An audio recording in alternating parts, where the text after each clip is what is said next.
Alright, how y'all doing? Here's the deal. I've read more books than 99% of the population. So today I'm going to give you the best books. And I'm going to give you a little warning about reading. There's a big misconception about reading that I really want to get to.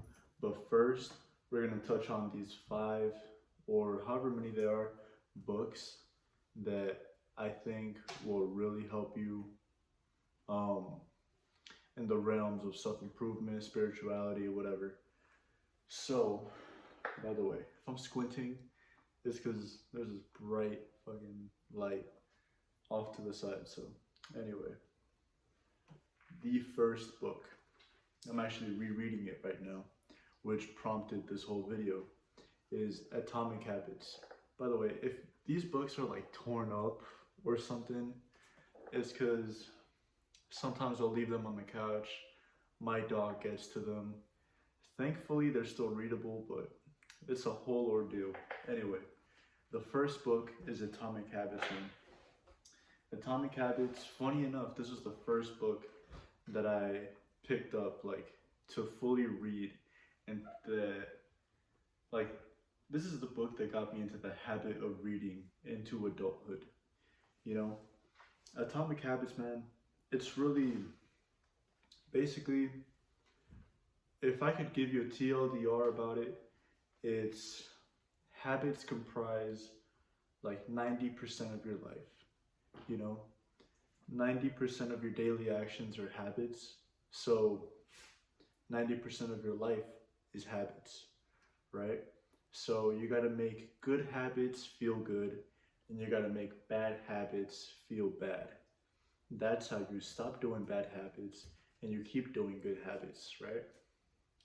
So, but Atomic Habits is much more than that, man. Atomic Habits kind of shows you, for me, it really broadened my horizons as to what's possible when incorporating these atomic habits. And they're atomic because atoms are like the smallest building blocks of the universe, right? But an atomic bomb, that's like the biggest impact of any other bomb in existence, right? And that's because these small changes, according to the author, the small changes really accumulate, and they'll turn you into a whole different person, you know? And that's what they really did for me. Like, me reading this book is the benchmark of like me changing my whole life, you know. And I really can attribute it to just this book. You know, granted, it's also the application of this book, which I'll get more into later. But yeah, this book was huge. So Atomic Habits, definitely number one. I don't know where to put it. I don't want to put it on top of the Bible, you know. All right, next book. We're gonna touch on The Power of Now.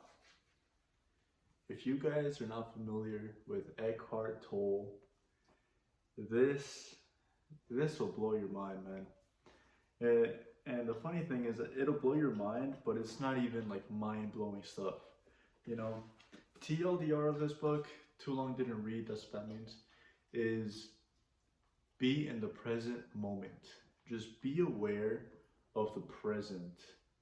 And that can do like so many wonders for your life.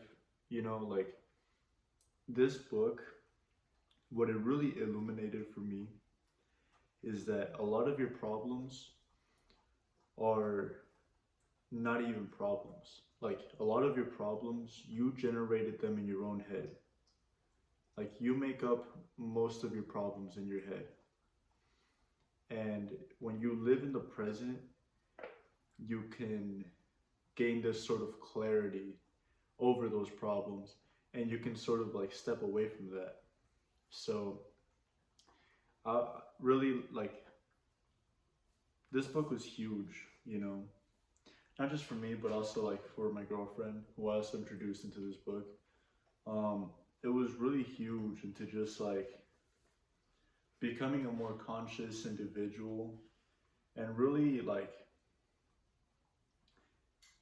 not being so future minded, you know, because like we in American culture, we live in a culture where it's like we're very go go go. We're very future minded. We're very like, okay, like I gotta make this much money per month, and I gotta do this, and I gotta do that, and I gotta do that, and like you're very like all over the place. You're very like stress hormone. You know what I mean? Like you're very stressed all the time. You're very like hyperactive.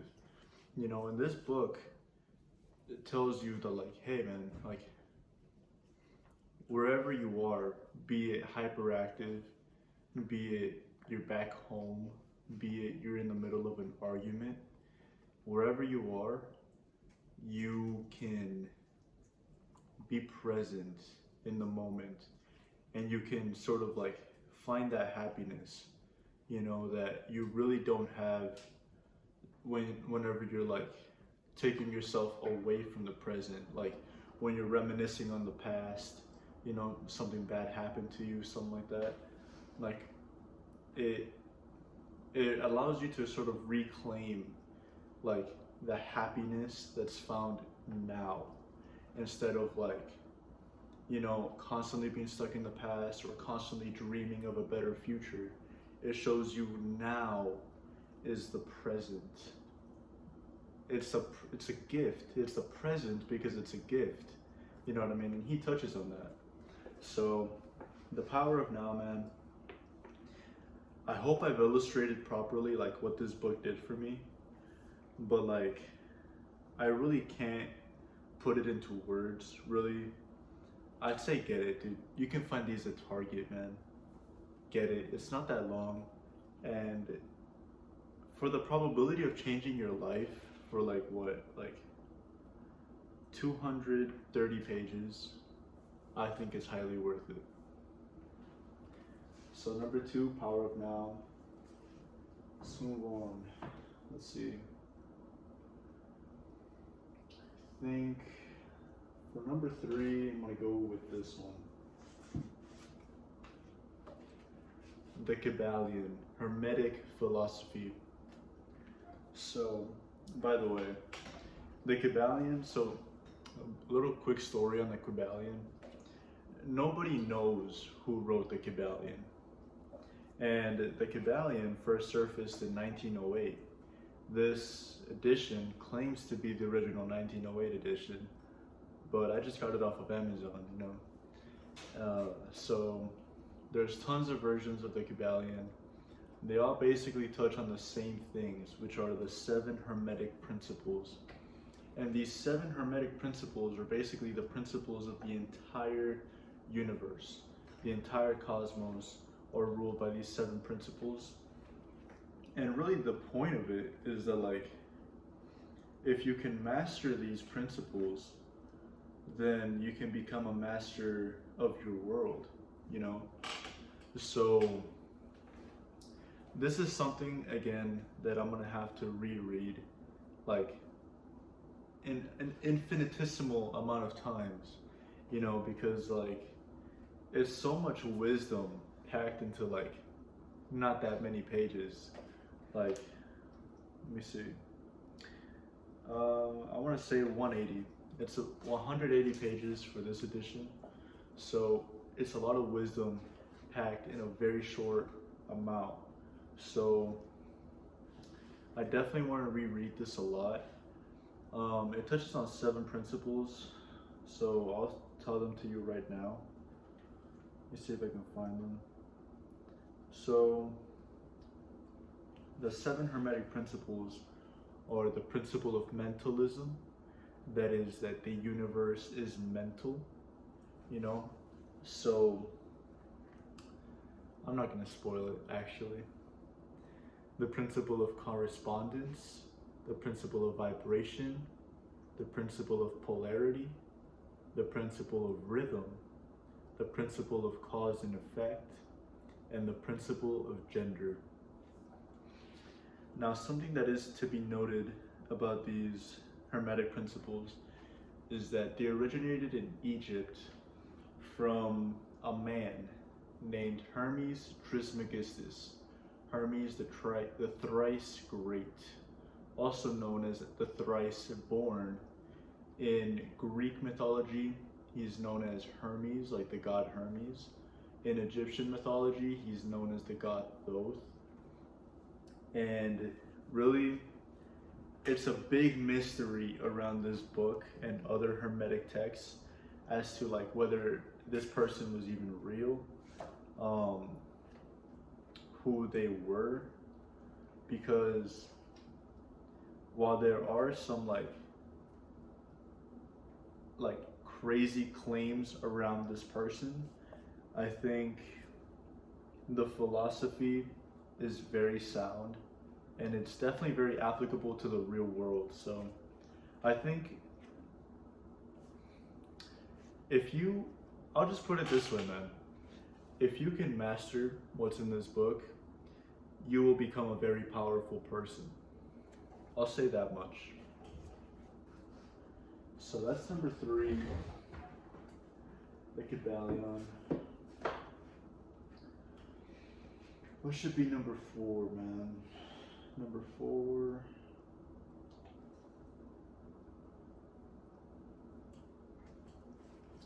I'll say this one, and it's for a very simple reason. This is The Millionaire Fast Lane by MJ DeMarco.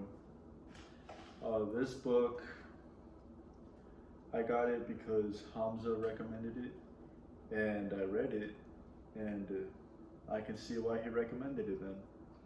It's about 300 pages, and if I can summarize this book, it's that you have 2 options. You can either get rich slow by going to college and getting a degree and working your way up the ranks, the corporate ladder, stuff like that, or you can get rich fast, not easy but fast, by starting a business and working very hard at it and scaling it over time. This book, I'll say really what it did for me was give me confidence, because to kind of elucidate, when I first got this book, I had just recently dropped out of college. I got out of college basically because I didn't want to do college. I never really wanted to do college, but I never knew what else was out there. And it wasn't until I stumbled upon the whole realm of self-improvement that I really opened up my options and realized that I could start a business, I could do so many things other than just go to college. So this book really reaffirmed my decision that, going to college, man, it's not the end all be all, man. Like, if you go to college and you work your way up the ranks, you get a job, like, you're gonna get rich very slowly doing that, And so if your goal is to get rich, that is not the best means to do so. So what this does tell you is that the best means to do so is to start a business. And it tells you which type of business to start, because it tells you, for example, like, what's it called? MLMs, like multi-level marketing. It tells you that's not a very good way to go about it, because like, even though it's technically your own business, you're still working for somebody else, and you don't want to do that. You want to have full autonomy over your own business. You want to have full control over everything that goes on. So, for example, right? Let's say my business was YouTube. YouTube would not be the best business. It would be a good business because you can make a lot of money doing that. But it would not be the best business because at the end of the day, I'm still uploading my content, my creations onto somebody else's platform. And somebody else, because they control that platform, now they have control over me and my income, and that's exactly what you want to avoid. So that's only one of the many things that I took away from this book, but this book really, it's incredible, man. I'd say it's definitely something for the younger audience, some like people in like the 18, 19, 20 range, because like this is something that I needed, you know, at the time that I read it. And this is something that like if you are not satisfied with the traditional path of, you know, going to college, getting a job and all that, and you want to see what else is out there, I definitely recommend this because it shows you just how much is out there, you know, and just how much you can accomplish, man. Like the author, he said that like he, I think he said he retired at 40 or 35, but basically he retired not that long after starting like the first of like one of his businesses, you know. So again, I don't want to get too much into it because again, the goal of all of this is for you to read all these books. But the main takeaway from this book is, would you rather get rich when you're 85 years old or when you're 35 years old?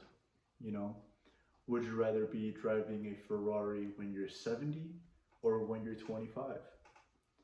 Basically, it's saying that you don't have to be old to get rich, you know, and getting rich is not like some sort of scam. It's not some sort of like mystical achievement, you know, it's something achievable, that's replicatable, and something that anyone can do. You just need to have like some wits about you, you know, which is why you read these books. So, number 4, Millionaire Fastlane. It also gives you a lot of good advice about business in general, aside from what I touched on right now. So, it's very valuable. Let's put this back. Millionaire Fastlane. What should go in the number 5 spot? Number 5 spot. It's a tough one, man.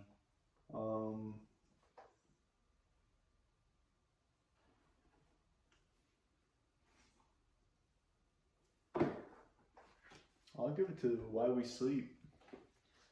Basically, very simple. If there's one takeaway from this book, it's sleep your fucking 8 hours. That's it. Sleep 8 hours. That's it. Basically, this book is very long, very scientific. It's about 340 pages long, and all of it is just about sleeping. Why sleeping is good, and why not sleeping is bad, very bad. Basically, not sleeping is correlated with a shorter lifespan. It's correlated with like basically every disease that you don't want to have. And sleeping is correlated with a longer lifespan, better mental health, more happiness, like better everything. Like if you sleep more, your life will be better, hands down. I can attest to this because there's been times in my life where where I haven't gotten much sleep, and those times have always been like the worst, bar none. And the times where I've gotten to sleep 8 hours every single night, those are always the best times of my life. Those are the times when I feel the best, look the best, perform the best in the gym, and just I'm basically living my best life, you know. So that's what I would say about this. I would say, man, look, dedicating yourself to read 340 pages as to why you should sleep 8 hours, what that'll do to you is more so give you like a no excuses attitude of like, okay, I know everything there is to know about sleep. I know the ins and outs. I know everything that happens if I don't sleep. I know everything that happens if I do sleep. Sleeping is a no-brainer. I need to sleep. And it takes away every single other excuse you may have as to not sleeping, because you know that sleeping is infinitely more important than whatever BS excuse you have about not sleeping. So that's why we sleep. Highly recommend this book, man. It's very good. So now into the danger of sleeping, man. I just threw 5 books at you. And what I'm going to say right now may seem a little bit hypocritical, but I just want you to listen to me. You do not need to read that many books. You really don't, man. When you read a book, you don't know like everything there is to know about that book. When you read a book, you basically just know the contents of that book, and that's it. You know, like you know what the book is about, basically. But you don't know it. You know, you just have like a vague idea of what it's about, because like realistically, your brain, like half of these books that I talked about are like 200 to 300 pages. Like your brain is not going to retain all of that, you know. Even if you take notes, you're not going to retain all of it, you know. This book right here, I took notes on it, and I remember like just the basics, you know. I don't remember like every single part of it. I just know the basics, you know. And that's because I was taking notes diligently, you know, like every single aha moment, I read it down, you know.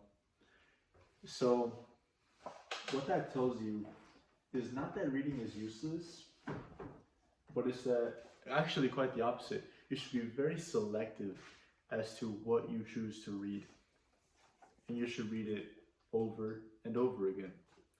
For example, Atomic Habits, I'm rereading it right now, and I plan to read it many more times after I'm done with it. You know, you're way better off taking one book and reading it a lot of times and then applying that information into your life than you are reading like 30 books once and then like half-assedly like applying the information when you feel like it, you know. And I'm telling you that from first-hand experience, because that's exactly what I did.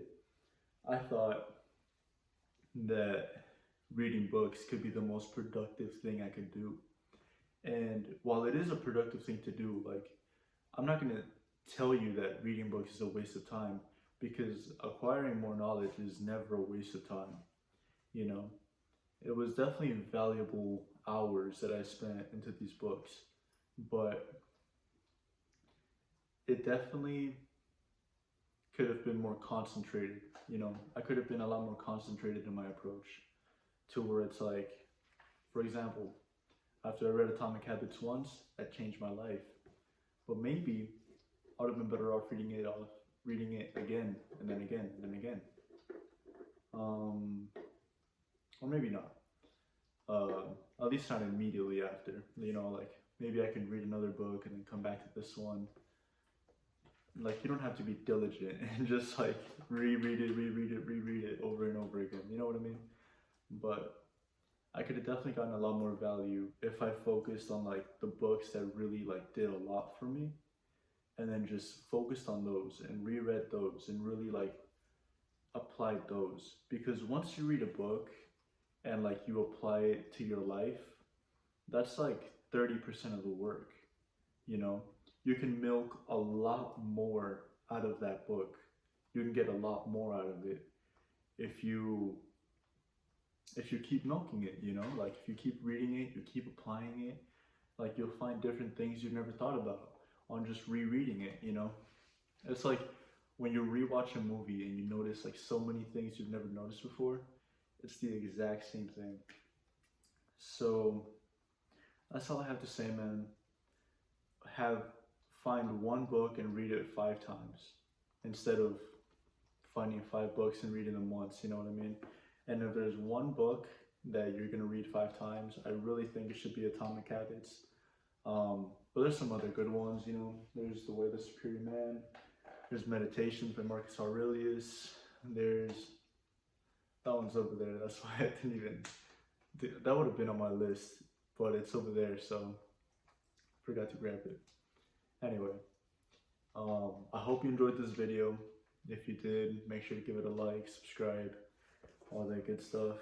If you've made it this far, comment down below what you want to see next. Comment down below what your favorite books are, what you think of my list, if you have a list of your own. I definitely want to hear all of that. So thank you for watching. I'm out.